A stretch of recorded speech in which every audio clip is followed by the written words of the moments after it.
네, 안녕하십니까. 이번 주제는 협상을 할 때 강력한 무기, 여러 가지들이 있겠죠. 그런데 가장 협상을 할 때 중요한 무기 중에 하나인 침묵에 대해서 이야기를 좀 해보려고 합니다.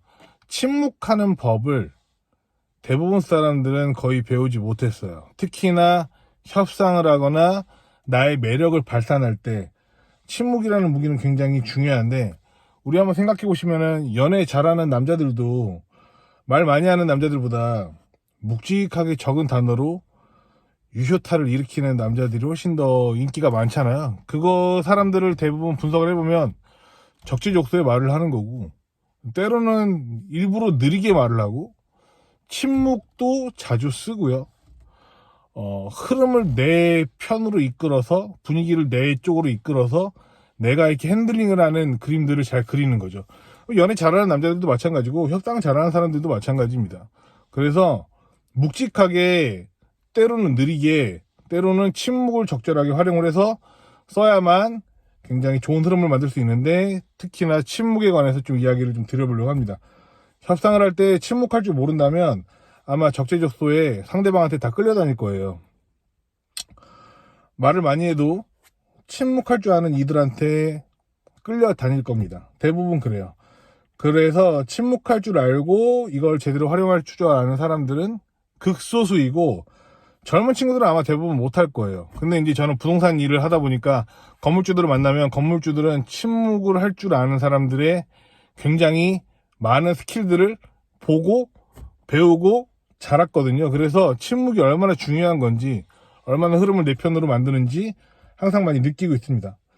일단은 초짜들이 제일 실수하는 것들은 대답을 빨리 하려고 합니다. 그래서 무슨 말만 하면 전화 통화하다가 네네 네네, 이거 되게 저자세예요. 절대 이렇게 이야기를 하면 안 돼요. 그냥 깔끔하게 네 네, 저자세로 이야기를 해서, 보통 캐주얼한 대화를 한다고 하더라도 웬만하면 저자세로 이야기하지 마세요. 그러면 흐름을 내 쪽으로 갖고 오기 굉장히 어렵습니다. 평상시 계속 저자세인데 뭐 침묵이든 나발이든 어떤 기술을 쓴다 하더라도 갑자기 내 흐름으로 끌고 오기는 힘들겠죠. 그래서 협상을 할 때 일단은 제일 많이 하는 실수들은 침묵할 줄 모르는 그런 게 제일 아킬레스건이다라고 생각을 합니다. 침묵이 정말 중요한 건 상대방을 불편하게 하는 겁니다. 아까 연애로 다시 돌아가 볼까요? 연애도 편안한 남자한테 매력을 느끼지 않잖아요. 적당히 불편해도 궁금증을 유발하는 사람한테 더 매력을 느끼잖아요, 일반적으로.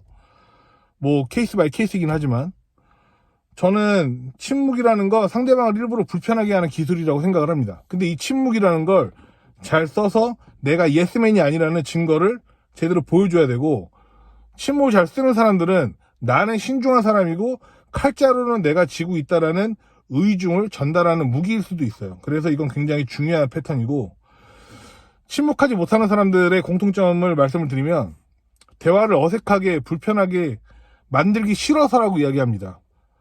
대부분 그건 틀린 말이에요. 왠 줄 아세요? 생각 한번 해보시면은 어색하지 않은 대화가 목적이 아니죠. 좋은 협상을 이끌어 나가는 게 목적이잖아요. 그게 나의 목적이잖아요.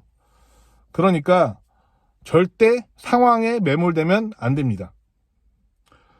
누군가 나한테 곤란한 걸 제안하거나 부탁하면 침묵하세요. 그리고 나중에 답변한다고 얘기하세요.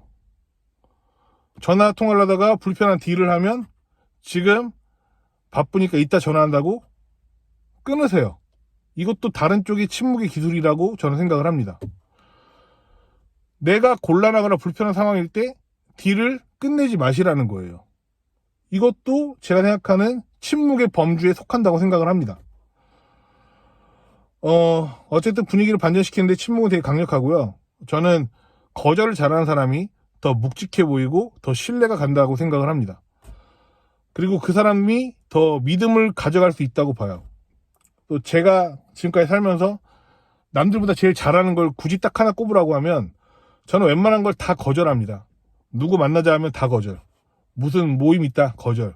웬만한 것들은 다 거절합니다. 왜냐면 제 시간을, 제 에너지를 낭비하는 걸 극도로 싫어하기 때문에.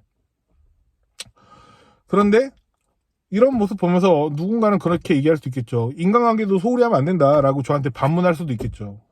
맞는 말이죠. 근데 좋은 인간관계의 전제는 내가 좋은 사람이 되는 거예요. 내가 좋은 사람이 되지 않고서 많은 사람들을 만나봤자 어떤 메리트가 있습니까? 서로한테 메리트가 전혀 없죠.